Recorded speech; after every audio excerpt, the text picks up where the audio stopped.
I'm Keir from Gallifrey Public Radio, a Doctor Who fandom podcast and part of the GonnaGeek network, just like the show you're checking out now.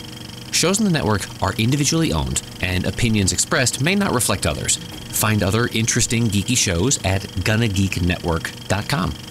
Welcome to episode 222 of Better Podcasting. On this show, we talk to all the people who are considering starting a podcast to get them through the current COVID-19 self-isolation. In this week's Better Podcasting download, we talk about there being a new exciting update from Rode on the Rodecaster Pro.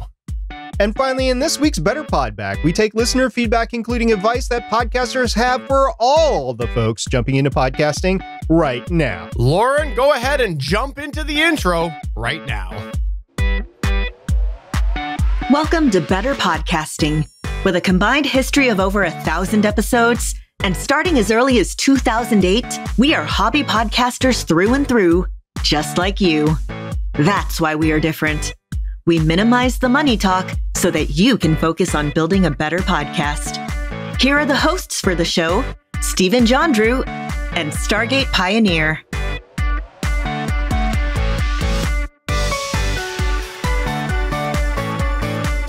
Welcome to an all-new episode of Better Podcasting. This is episode 222. I am Stephen Jondrew, and I am pleased to say that SB is here without beard.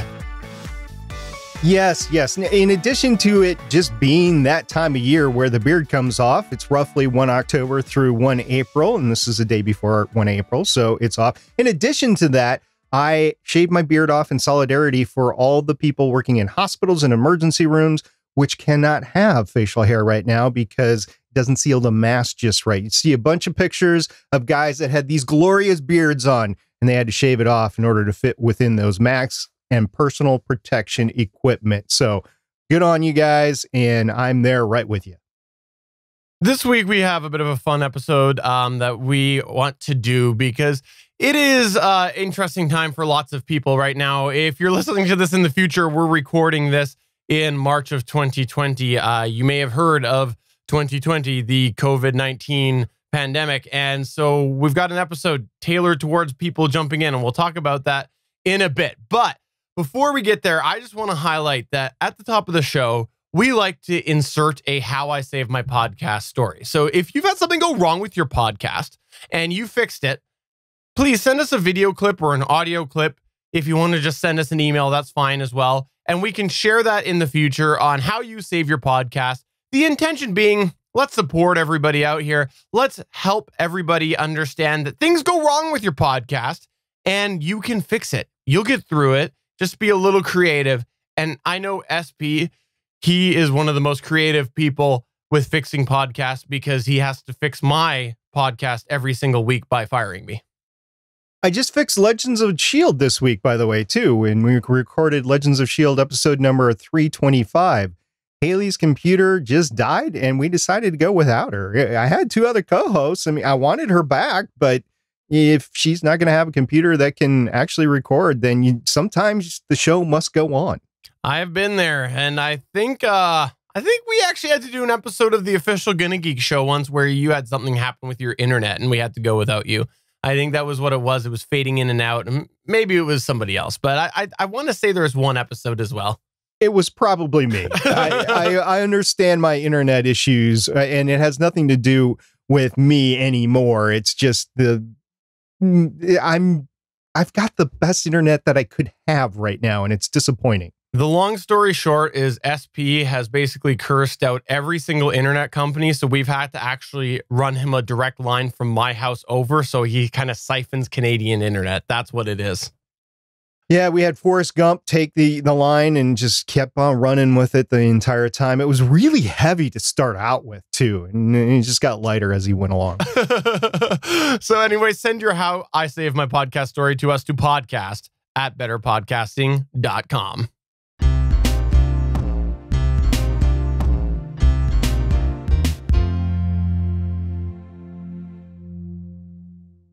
As I mentioned a few minutes ago, for those of you that are listening to this later, we are recording this in March of 2020 when the world has been drastically affected by COVID-19.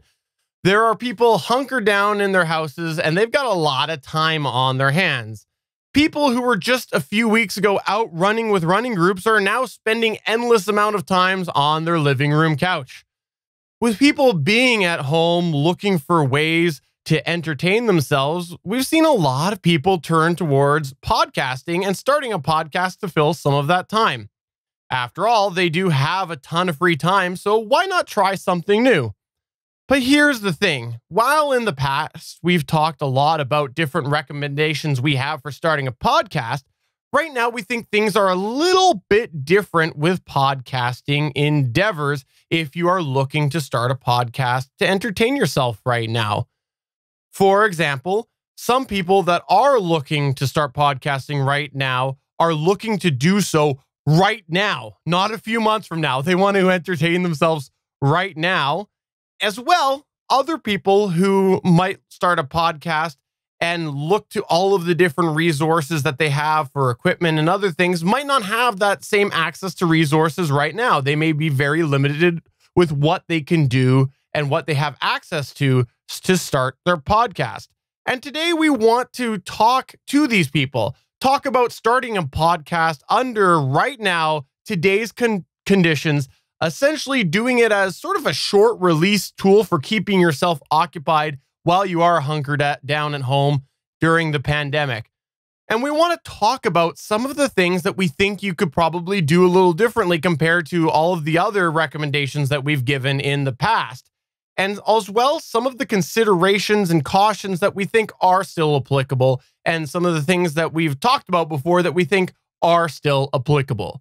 And SP, I'll turn it over to you here to kick us all off with some of the considerations and the cautions. After all, I know that your middle name is Caution. No, that's not my middle name at all. As a matter of fact, my middle name might be the opposite of Caution. Anyway, first, let's talk about the fact that podcasting is going to take a lot of time. Even if you have decided not to put in a lot of effort into your podcast, there's still going to be a lot of steps involved with podcasting. At the bare minimum, you have to set up the podcast, both technically and conceptually. You got to record the podcast. You got to produce the podcast, even if it's simply converting to a release format. You have to release the podcast. And most importantly, you got to promote the podcast. So the extent of all this will vary on how much time you place in each of those steps. For example, if you edit your podcast, that's going to take a lot of time, especially if you're not used to it. We've actually gotten a lot of questions from people recently on what DAW do you use? What DAW do you edit in? Where do you edit your podcast? That sort of thing. So I know people are approaching this for the first time.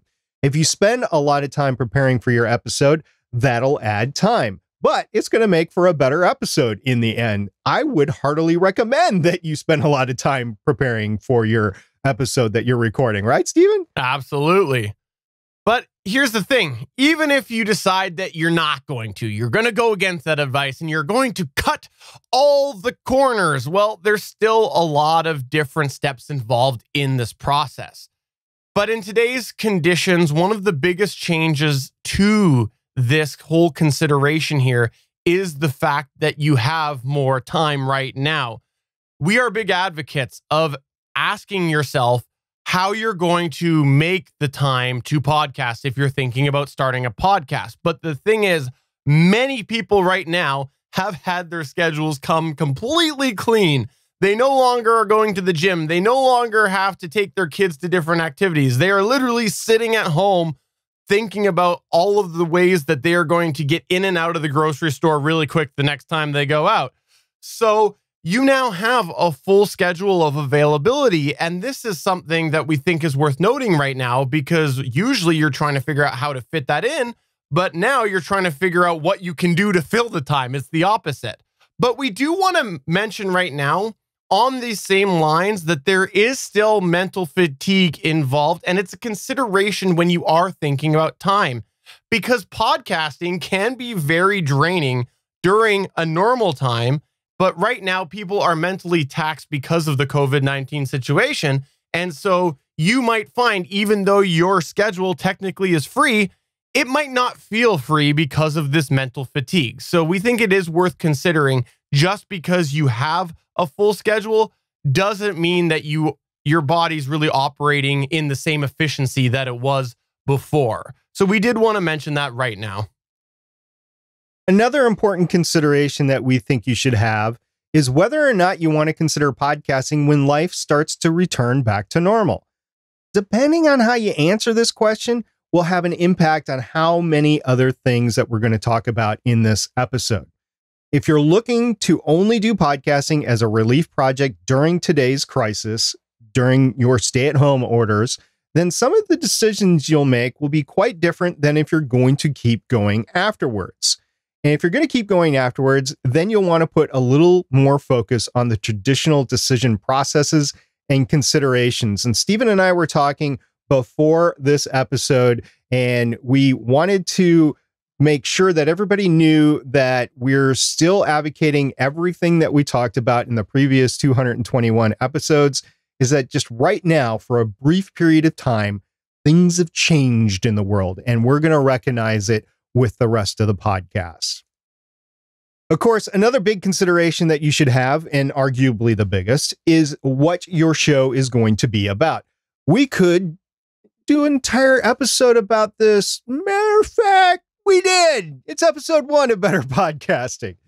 Now, it's important that you pick a topic that is near and dear to your heart so that you can motivate yourself to create content that you are passionate about. However, we think that there is a very unique consideration that you should have in today's environment.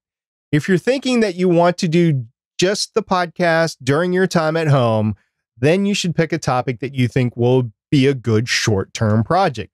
For example, consider some of the things that might go into a short-run podcast, something with a definite endpoint. And for more short-run podcast tips, check out episode number 195. But if you're considering doing a longer term run and you're just starting the podcast now, you're taking advantage of the time to actually start a podcast, which you have thought that you were going to do for a while now, we think that with all the time at home, you'll have a real good opportunity to refine your craft more than somebody usually would when they're launching a podcast. We'd recommend that you follow our usual recommendations, but take the extra time to prepare yourself better. For example, perhaps you have more time to do some test episodes, try out different themes online, and find one that really fits well for you and your show. You may not be releasing that content, say 1 to 5 episodes, but at least you're entertaining yourself right now and you're making your craft better for when you eventually do start releasing the show. Another thing that we think is important to consider right now is that podcast consumption is down. We've talked about in the past how the reality is that drawing a podcast to your audience is an uphill battle. It can be really tough to do to build that audience with your podcast. But the thing is, right now, it's important to consider that during this time, there are many trends out there that are supporting that podcast consumption is down across the board. Now, we personally theorize that this is because everyone's routines are really uprooted and many of the places that people were listening to podcasts before just aren't happening for them. For example, commutes to and from work. Lots of people are working at home, or maybe they're not going and working out where they used to. So really, you shouldn't be starting a podcast, especially right now, with the intention of becoming famous. No. The odds are stacked against you for those. So you really want to make sure that you go into things with a clear idea that growing an audience will be hard. So no matter what the reason is, the bottom line is that you should be aware that drawing listeners to your podcast is extra hard right now. It's important that you consider this and know that you may only have a few friends listening, but do it for yourself and do it for those few friends.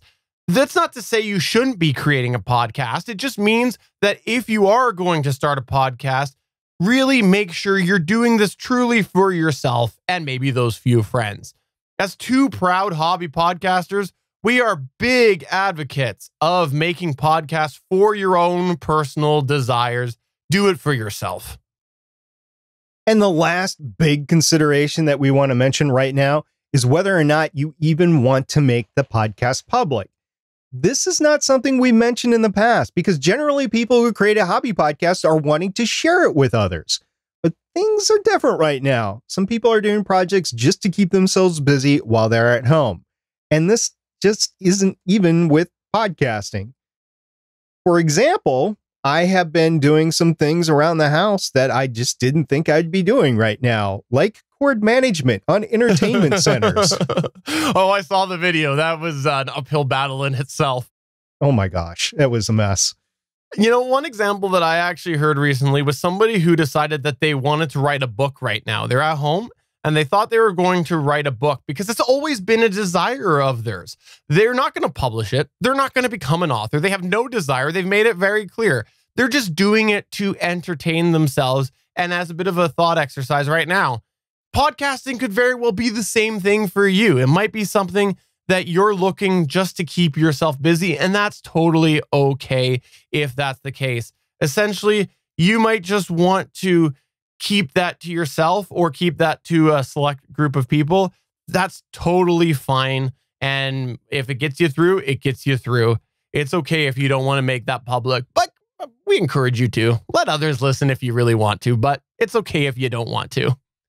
Now, let's talk a little bit about some ways that you can make podcasting easier, because there are some things that we want to talk about right now that you might want to try to make the whole process easier if you are just doing this as really an exercise to keep yourself busy during the current conditions. And let's start with an area that I know FP loves to talk about. It's gear. We have made it no secret that we think that with podcasting, you should invest in a half-decent microphone to make your podcast sound decent. You shouldn't spend much money as you're just starting out. Who knows how long you're actually going to be podcasting, but there are still a few good options. For example, the Samsung Q2U, and it is a wonderful microphone, wonderfully priced, and definitely think you should get one if you are starting a podcast for the long term. However, right now, you might not have the ability to go get a microphone. Stores are closed. Usually fast shipping vendors like Amazon may be weeks behind. Maybe some other vendors like Sweetwater. I ordered something from that last week, and as soon as I ordered something from them, they sent me an email saying, we're closed.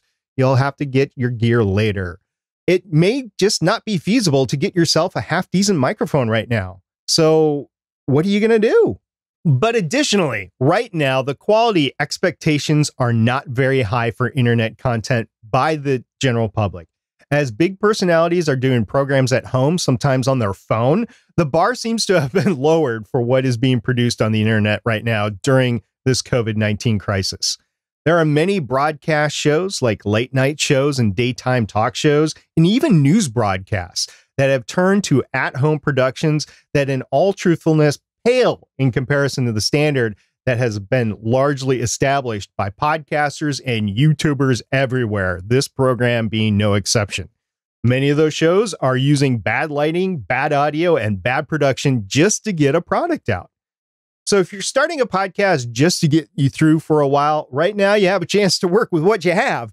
And while it may not be up to the usual podcast expectations, you may find that it is deemed somewhat acceptable by other audiences. During today's time, of course, during tomorrow's time, who knows? But that's not just to say that you should accept poor quality. No, not at all. We're not saying that. You should still work to make what you have sound as good as you can. But it might not take too much. For example, Stephen.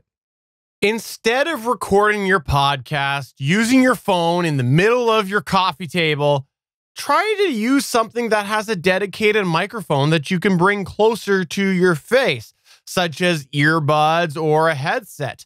Yes, we've made it no secret that we're not the biggest fan of podcasting with a chat headset or with earbuds. But the thing is, with the current conditions, with what you've got, if you're trying to make what you have work, the odds are this is going to sound better than a phone in the middle of a table because you're bringing the microphone closer to you. But another thing, because you're new to this, don't wander. When you're recording, don't go wander, refill your coffee, crack a beer, all these other things. No, stay still so that you're not getting all of that rustling and that noise by walking around. And instead of recording in a large room where there's lots of echo and we hear the echo more than we hear yourself, try to do something a little bit smaller with a little bit of more padding to kill the noise. Maybe your bedroom. Bedrooms often have a big cushion in the middle of it that can work really good for absorbing sound. and still try to record when there are other distractions not around. For example, maybe once the kids go to bed, or when you know that that neighbor that's right next to you in the apartment next to you that is also self-isolating, they're not going to be blaring their radio in the middle of the day. Again, maybe at a time that you know that's not going to happen. And if you do have to use your phone, because let's be honest, not everybody has a pair of headphones or a headset, try to place it as close to you as possible in a stationary position. One of the best tips that we have for this is use like a stack of books. Stack of books, maybe a box. Get creative to bring that phone close to you so that it's not across the room, picking up all of that room noise and that echo. Work with what you've got. To be clear, we're not saying you should have bad audio. We're just saying that right now you may have an opportunity to cut corners if you're just starting out and are just looking to do a bit of a project while you're self-isolated. We're still big advocates of good audio, and if you can find a shipment that will arrive on time and you can afford it, definitely get a Samsung Q2U, an Audio-Technica AT2005, or that ATR 2100X that we talked about before. And long story short, Stephen, we were talking about it before the podcast. I have now created Stargate Pioneer Productions Studio B in the house. You have indeed. And it doesn't have any of those 3 microphones, but that's for another time. Another way that we think you can make things easier for yourself right now, if you're looking to start a podcast while you're at home, is to focus on the key areas when dealing with the technical aspects of your podcast. If you're not familiar with this, there's a whole bunch of technical aspects involved with creating a podcast, all to do with how you get it on the internet, some things to do with files, a variety of other technical aspects. But we think that you should just focus on the key areas. There's a thing called ID3 tags. Essentially, it's information that is stored in the actual file itself.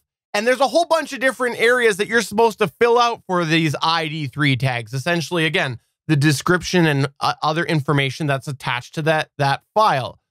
But if you're looking just to start a podcast right now, just focus on the key areas.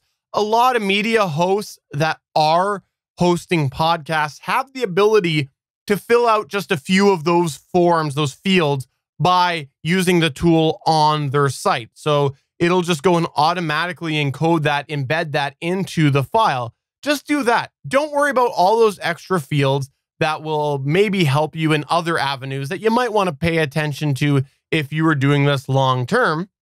And also, instead of spending countless hours creating comprehensive show notes that are on the internet for people to delve into and look at all the different aspects of your episode, just stick with a very straightforward post.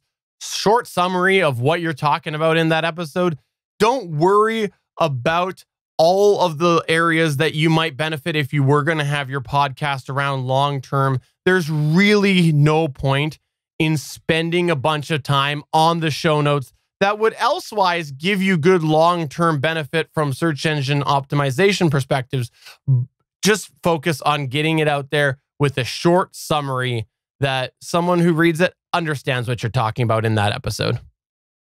And this last one is one that you're probably going to have to skip back 10 seconds to make sure you heard us say it right.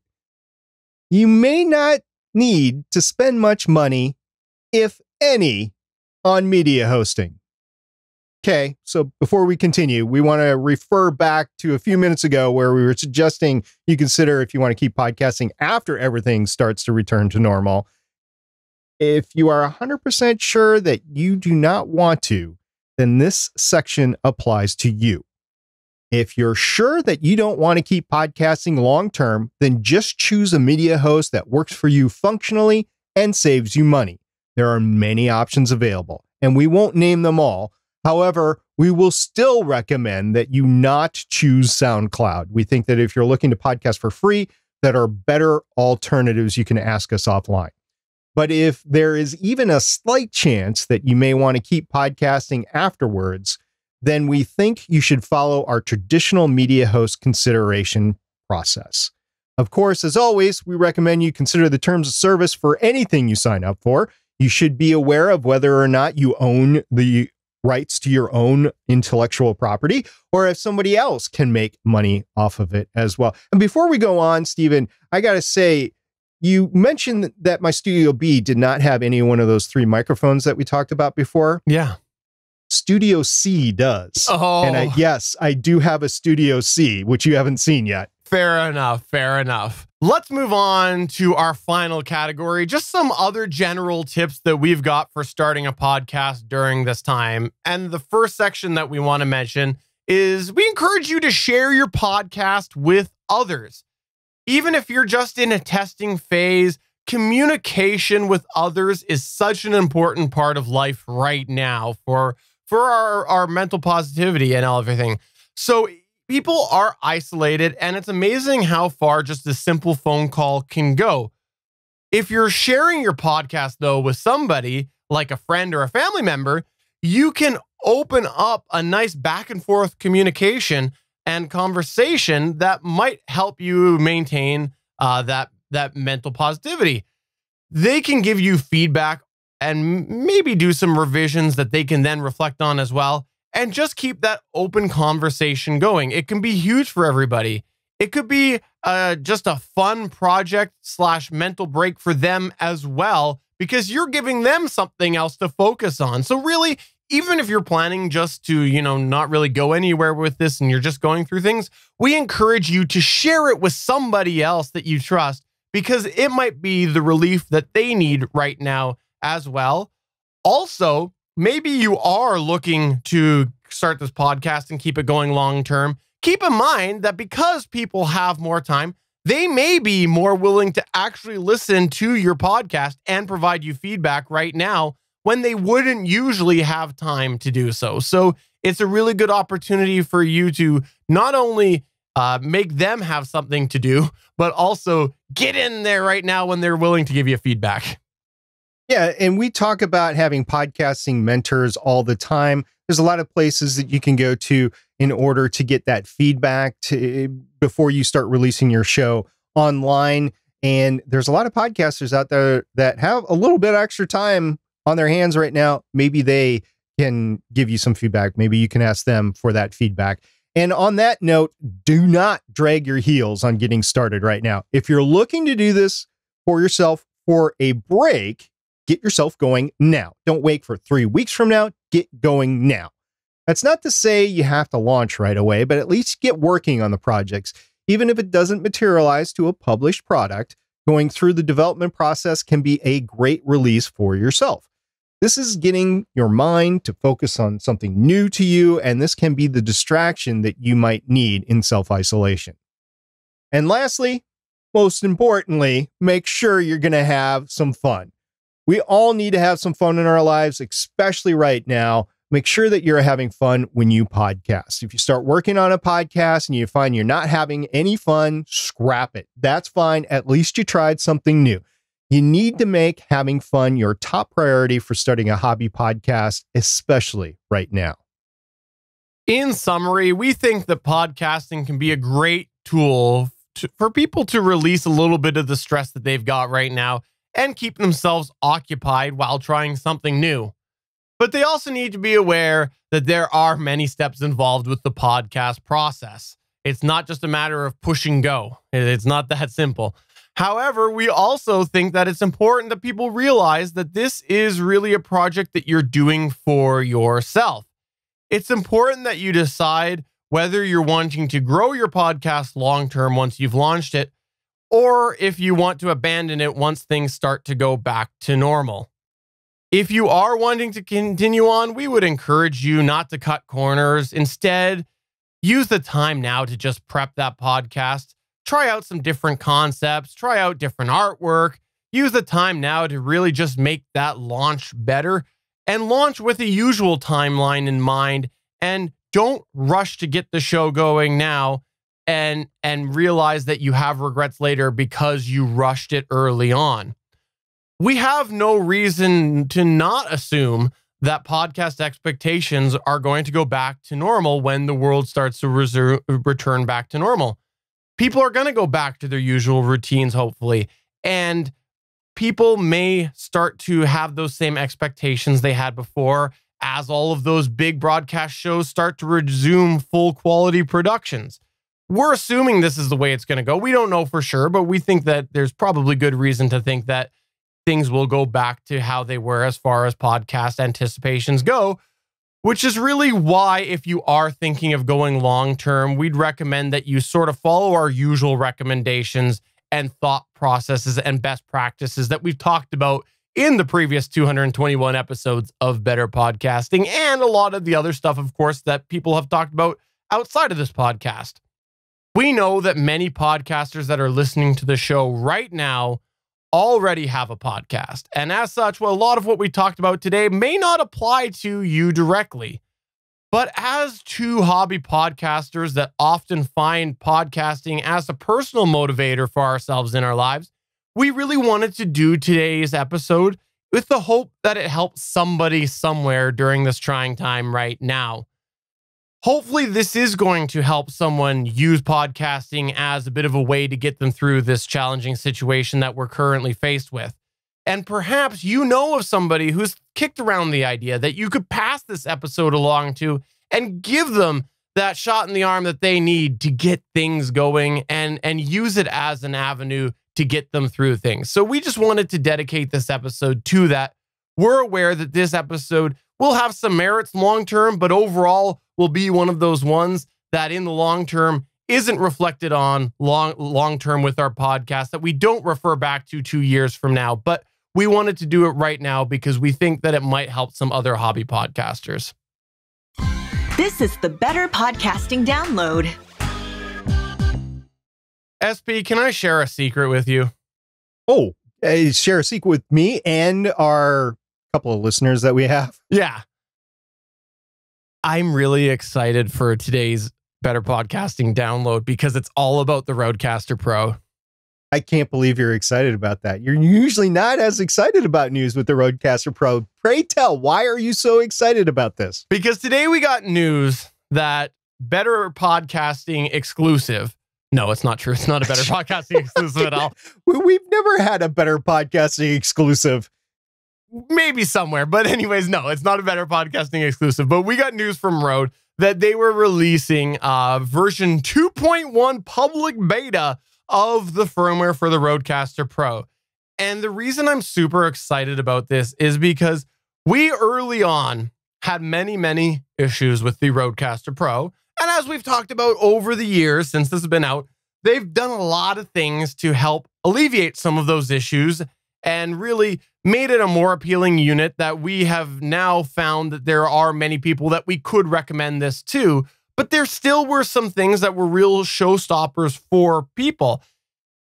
One of the things that we found was the processing that was involved with the Rodecaster Pro was a little bit restrictive. And in the current beta, they have actually provided the ability to control the individual processing parameters on the Rodecaster Pro. As well, they're offering enhanced metering, something else we had troubles with, and they're offering a new reverb effect, and also SoundPad overdubbing and MP3 export.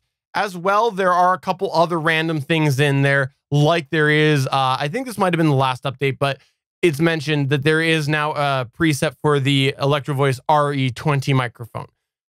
Now, the reason I'm super excited about this is because these are all the things that we have, not all of them, but all of these things, well, most of these things are things that we have seen a lot of people talk about within the podcasting space. And it's another example on how Rode, I'll say it, has been far superior to many other vendors with creating firmware to help fill some of these needs that have been asked by the community. If we look at some of the other companies that are doing these sort of digital mixers that are affordable for consumers, you're not seeing the same updates that we've been seeing with Rode. And I think they do deserve credit on that. And I've said that for a while, that because they are coming in and adding features and really embracing the fact that there is essentially, it's being run by a computer and they can do these things, I think it's great, especially because they are things that people are asking for. There's obviously a couple other challenges that some people have had, like preamps and things like that. If it's a hardware issue, that's too bad. But they're doing everything that they can to really enhance the software. And that's really why I'm excited. Because, again, I think that early on, I said it, I thought they released it too quick. But I think that this is really, really becoming more well-rounded for a lot of podcasters. And this has me really excited, especially from the fact that they are doing this through a public beta. Because they've done betas before. I know that they've done betas before. That's how you do software. You do beta, but it's not been public. And the problem has been when you've looked at the releases, the Rodecaster Pro has been generally very quick to release the original patch and very quickly after release a supplementary patch because all of a sudden it got out to the masses and there was problems that they found. And that's pretty usual when things come out of beta to the public. When you open it to a public beta, now you have a lot more people being willing to test it, be the guinea pigs. And so once it rolls into proper production release, these issues might not be there. So I think the fact that they have also opened it up to a public beta, again, shows their willingness to adapt and change right now. So while in the past, early on, I thought that the Rodecaster Pro definitely was overrated. I've said that before. When it was first released, I think that it got way too much praise. I think that they've done a really good job here of continuing to enhance it and make it a more appealing product if the hardware limits match your needs. And there's no signs of them pumping the brakes. That was always a concern. Were they going to just add the multi-track and then call it at that and we never see an update again? No, that's not what it is. They continue to release these. And so it continues to get my support because they continue to support it. So that's why I'm excited, SP. I'm really excited about this. And I think that more and more people are finding the Rodecaster Pro as a well-rounded product for themselves. Again, if the hardware limitations do match their needs. A couple of things. You mentioned that they have been supporting it since they released it. They never mentioned that they were going to do evolutionary updates to the firmware, to the software. They never did. So when it first came out, you thought that's what it was going to be, and there wasn't going to be any revolutionary changes to it. They've actually managed to do some revolutionary things, so that's great. I wish they would have explained that from the beginning, but regardless, it is what it is. Now, some of the hardware limitations are in the preamps because you can't change the preamps. You can change the processing, but you can't change the preamps. And also, you cannot change what kind of USB connection that the Rodecaster Pro has. And if I'm not mistaken, and I might be, but I think it is USB 2.0. It is not USB 3.0. So there are some limitations in the hardware of what it is capable of doing based on those two things.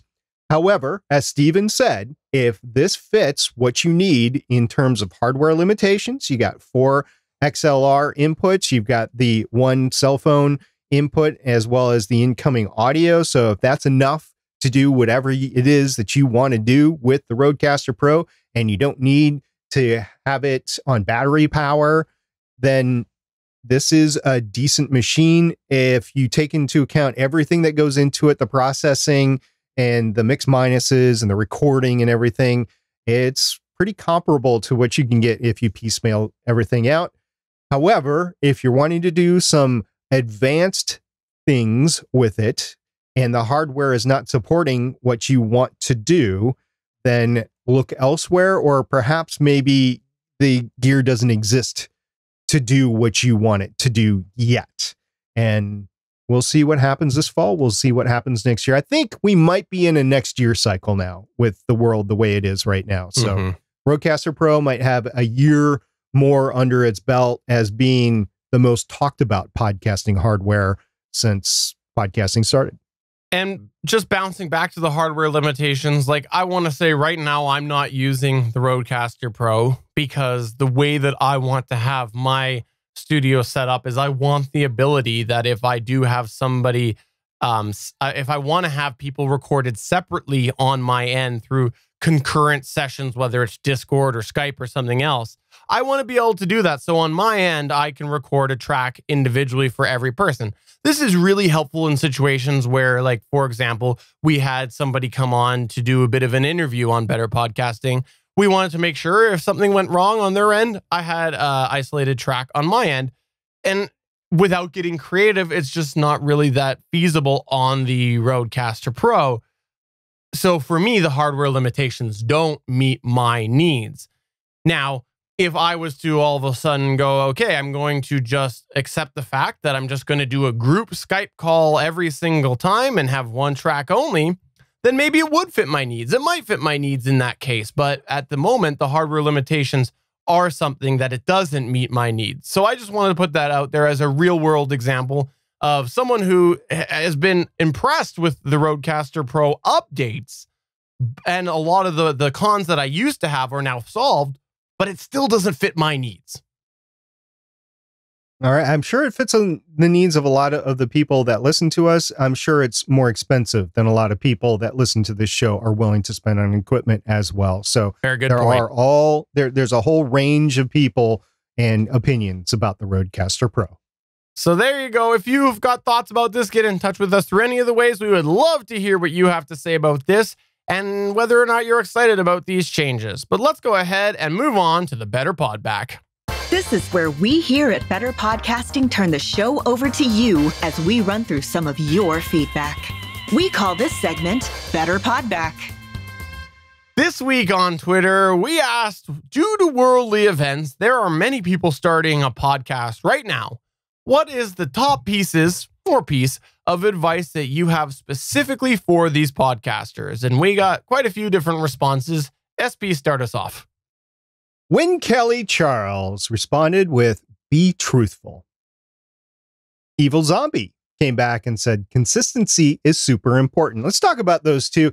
When Kelly Charles says, "Be truthful," your integrity is one thing that you have when you start podcasting. And then if you throw that away, if you're not truthful to yourself, if you're not truthful to your audience, you're never going to get that back. I mean, you might get some of it back, but eventually there's just going to be some people that always refer back to the lies that you told at the beginning or the half truths or whatever. So, yep. And consistency is most important. Evil Zombie, yeah, that is true, because people put you in their routine, and just like a TV show, they want to make sure when Monday rolls around that they have certain shows that they can listen to. When Thursday rolls around, they have certain shows that can listen to, that sort of thing. There are people that are going to listen to you way after the fact, though. But consistency still is important, because when people put you in the rotation, then you're going to be able to build that followership of people that do listen consistently each week. We also had Christian M say, "Get better over time. You don't have to be perfect on episode 1. I thought you did. You had to be absolutely perfect. Episode 1. What is this magic that he's talking about? I've never been perfect in my life. Never at anything. We also had Snag Podcast say, "In the beginning, it feels like a lot of hurdles to jump. Take one at a time and just push forward. You'll get to that first recording before you know it." Oh my gosh, that is so true. I remember when I was doing my first true production episode of Voices of Defiance, and I was so frustrated, because I'm like, what do I do now? Oh my gosh, how do I get this online? How do I get this in, at that time, iTunes? How do I get this in iTunes? And I thought you just uploaded it in iTunes. I didn't know what a media host was back at that point in time. So yeah, there's a lot of little steps to go through along the way. We've gone over them in a lot of the past episodes of Better Podcasting. But if you are having issues knowing what steps to take, come into our Discord, betterpodcasting.com/Discord. Start asking some questions. Not only us, but a lot of our listeners are really experienced podcasters, and they will help you through it. We also had Geekville Radio say, 1, you will suck at first, but you will get better. Everybody starts somewhere. 2, there's no money in it, at least not at first. 3, make a bullet point outline for each episode. This saves listener time. 4, Most importantly, listen to your audience feedback. That was for Geekville Radio. Now, Seth on Geekville Radio, if you have not listened to him before, has one of the most butter smooth hobby podcasting voices that I've ever heard. And I believe he uses an AT2005. Nice. We also had Steph Fuccio say, research first to see if anyone is doing your idea first. Doing this can help a new podcaster shape their idea by hearing others' ways of talking about a topic. So thank you, everybody who replied. Really good feedback all around. Earlier in the episode, SP, you mentioned that there was some chatter happening about DAWs, and this all came from this Discord feedback. Papa Liche said, hi all, question for the group. Which DAW software is recommended for podcasting editing? And it's weird. Everybody responded saying, I don't use a DAW. I pay SP his $30,000 an episode consulting fee to edit my show. It's not $30,000, but it would definitely be a lot. It just, I take my time with my products and I want to make sure they sound good. So yeah, it's going to be a little bit more expensive than you might think about it. Basically, if you're looking to hire me to edit your show or to produce your show, which I actually don't do on a regular basis, but if you are looking for me, it's going to cost a few $100s per episode. Anyway, Yakko Doctor replied with, whatever one you're most comfortable with. I started with Audacity, but now use Audition. Let's talk about that for a second. There's a lot of other responses as well, but there was this big divide when I first started podcasting in the early 2000s between Audacity and DAWs like Audition, and Audacity and Audition came up quite a bit between the two. It comes down to the way they both work. Now, Audition works as you're able to make the edits and then it processes it as you're playing and then as you render. With Audacity, you have to add those effects in as you go. So you have to put the effects in per track unless you actually write some code to do multiple tracks. And there's ways to do that, but there's just two different ways to do it. Does it mean that one is better than the other? There are legitimately some people that use Audacity that think it's better than anything else. There's legitimately other people that use DAWs like Movie Studio, like Audacity, that are saying that that is better because of the way it runs. And honestly, I'm more of the Audition Movie Studio path right now. Audacity has its pluses and minuses, but for one thing, it's free. So if you're starting up and you don't have a lot of money, use something like Audacity or Reaper. And a Reaper is like Audition. And it just depends on what you are most comfortable with. Now, I will say that if you are looking around, go through some walkthroughs on YouTube, look at how you want to edit in your mind and see what makes most sense to you. And then just start there. You might end up changing in a few months or a year or something like that, but that's just a good way to start. Anyway, that was Yakko Doctor. Steven, why don't you take us through the next response? The Intellectual said, I use Audition. Carlos said, I use Audacity, but I think there's better and easier to learn options. SP said, how many tracks are you editing? That was an interesting question, which we didn't get a response from, but I think that that's a worthwhile question, kind of considering a little bit about what SP just talked about. We had Damien say, I use Hindenburg. I know many people who swear by Reaper. I personally recommend staying far, far away from Audacity. Randy Walker said, our editors on Daily Detroit use Hindenburg. And Steph Fuccio said, I use Audacity for GeoPat's podcast because I used to use it in the language learning classroom, so it was familiar. Kind of wish I had started on Reaper because know quite a few people who swear by it. But now I'm feeling lazy, so probably won't. I like that. Most podcasters are lazy, actually. So yeah, start with what you got and what you know. Aluron said, one more vote for Audition if you have the funds for the subscription. Now, Audition is a subscription service now. Back in the day, it used to be a couple $100, but now it's subscription by month, and it is expensive. But there are other DAWs like Audition that you can get that aren't subscription. Reaper is one, for example. Stephen Jondrew, I don't know who that joker is. We'll have to talk about that later. He said, I prefer Audition over Audacity, but use Magic's Vegas Movie Studio, which is a video program, but does well with audio too. And finally, Newsreel said, I'm going to give Pro Tools a go. I'm about to transition from Mac OS to a PC, so I'll have to park my trusty GarageBand. Actually, Pro Tools was the first DAW that I saw in use. And I think it was Pro Tools 11, I want to say. And things have changed a lot since then. And let's wrap it up with a piece of feedback that came in today in the Discord that relates to the earlier conversation that we had in this show. And it was from Jonathan Bloom. He said, quote, how in the heck do I have better audio and video than the CBS Live with Kelly? So much reverb and tinniness. And the sound just felt so dull. No life to it. End quote. There's been a lot of podcasters right now talking about this. I'll admit, I've had some offline conversations. I don't know. It was at least a week and a half ago that I first started to rant about this. But the thing is, again, thinking about the merit of what we talked about earlier, right now people are doing what they can to get things going. Do I think that a high-profile network production should have better than an iPhone audio? Absolutely, I do. I think that if you are a network program and you were not prepared to shove some equipment to your host and get them hooked up with it, and you give them a crash course or whatever, keeping in mind that many of these folks are very technically savvy, I think that there's a problem there. I'll give you an example right now.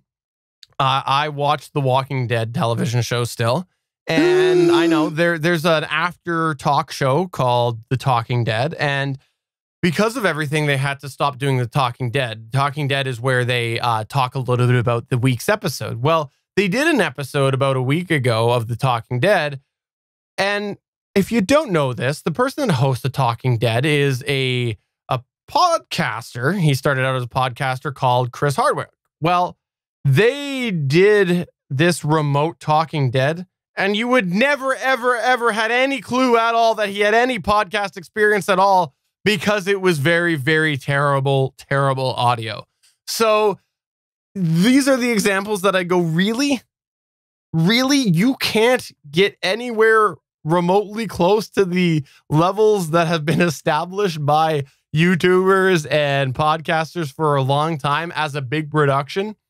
So obviously I understand they're just trying to get people set up, but I don't know. I don't think that it's that hard to get them a iRig lav mic that at least plugs into that phone. I've heard a couple of train of thoughts. First of all, the general consensus is they're just doing it to be relatable to other people, because this is how everybody's got to do it right now. And I actually will say no, that's not true, because in TV shows and movies, when they do this sort of FaceTime thing or whatever, and it doesn't matter if it's a sci-fi show or a Hallmark holiday movie, they have good audio when they go back and forth in the final production. So I don't think that's it. I think more to the point is that they don't understand what needs to happen in order to obtain good audio. And they don't understand that audio is more of an issue than video. I mean, everybody wants to do 4K video over their iPhone or their Droid, which can do 4K video. That's great. Or their GoPro or whatever. That is great. It's awesome to be able to do that, because I've been watching some VHS tapes that I recorded like 30 years ago, and the quality for that is just awful. But audio is more of an issue, and they're doing what podcasters have been doing for the last 15 years. They want to start out with their gaming headsets, their laptop microphones. Then they go, oh, I want a USB microphone. They go to a USB microphone, and then they're like, oh, all this reverb. They either go one way or the other. I got to add sound treatment, or I got to go ahead and get more of a professional setup with an audio interface or a Rodecaster Pro or something like that, and some sort of a microphone, whether it be a dynamic cardioid microphone, maybe shotgun microphone if they want it out of the shot. And that's the thing. These people are doing video. They do video for a living, and that's what they're prioritizing at home, because that's what they think they can prioritize. And in my opinion, audio is still more of a deciding factor than video. But that's SP's opinion. Also, I think that it's worth considering as well that they are just trying to keep out there with people, keep the faces going. And so obviously they're not caring about anything else. But I don't know. The Talking Dead example really got to me. It really got to me because it's like, Chris Hardwick, this is your territory. Come on now. This is where you started. So I don't know. I mean, even you have a foot in each door, right? So you are prioritizing audio. You have some great audio, but you also prioritize video. You got this great backdrop. You have the in-ear monitors versus the over-the-ear headphones like I have specifically for the visual. That's just though to show off my gray hair though, SP, because the headphones would cover my gray hair. That's why I do the in-ear monitors. You do look like Mr. Fantastic. But no, I don't know. It's just kind of funny. And there is a lot of conversation happening right now. But I wanted to bring that up because people are noticing. And one of the things that I thought was interesting in that conversation was that someone had cited actually that a regular viewer, I think it was like a mom or something like that. I'm sorry, I don't have the feedback pulled in front of me. I think it was like their mom actually got turned off by the poor quality. And that's not somebody that is, you know, an audio snob like ourselves, right? That was somebody that is just a regular viewer. And I think you're going to have that. I think right now, comedy programs, you can't help but feel a little awkward when there is a joke, but there's no laughter. You're used to seeing that on the Tonight Show, but then Jimmy Fallon delivers a joke and it's just silence. I personally find silence funnier, but it is awkward in some ways as well. So, you know, I think it was interesting feedback, and we'll see. We'll see. Maybe they will call USP to start co-hosting the Today Show. Oh my gosh. I don't think they could pay me enough to enter into that foray. If you have had any interesting encounters or anything podcast related that you want to talk about, get in touch with us through any of the ways. Discord's great because as you can see, a lot of good conversation happening there. betterpodcasting.com/Discord. Tweet us at betterpod, or go ahead and just write a letter, send it on a carrier pigeon. Eventually it might show up. Probably not, but it might. Put it a message in a bottle. On that note, for episode number 222 of Better Podcasting, I'm Stephen Jondrew saying, yeah, if you don't watch the video side of things, you're definitely messing that the gray's coming in strong. And I'm SP saying, Stephen, why couldn't we have recorded this episode on February 2nd, 2020? Bye.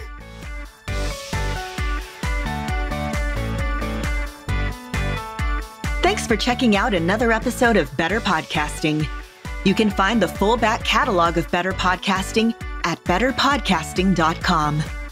If you're into geeky podcasts, please check out the other podcasts on the GonnaGeek Network at GonnaGeekNetwork.com. This show was produced and edited by Stephen Jondrew of GonnaGeek Productions. Voice work was done by L.W. Salinas. Thanks again for listening or watching, and we hope to see you again next week.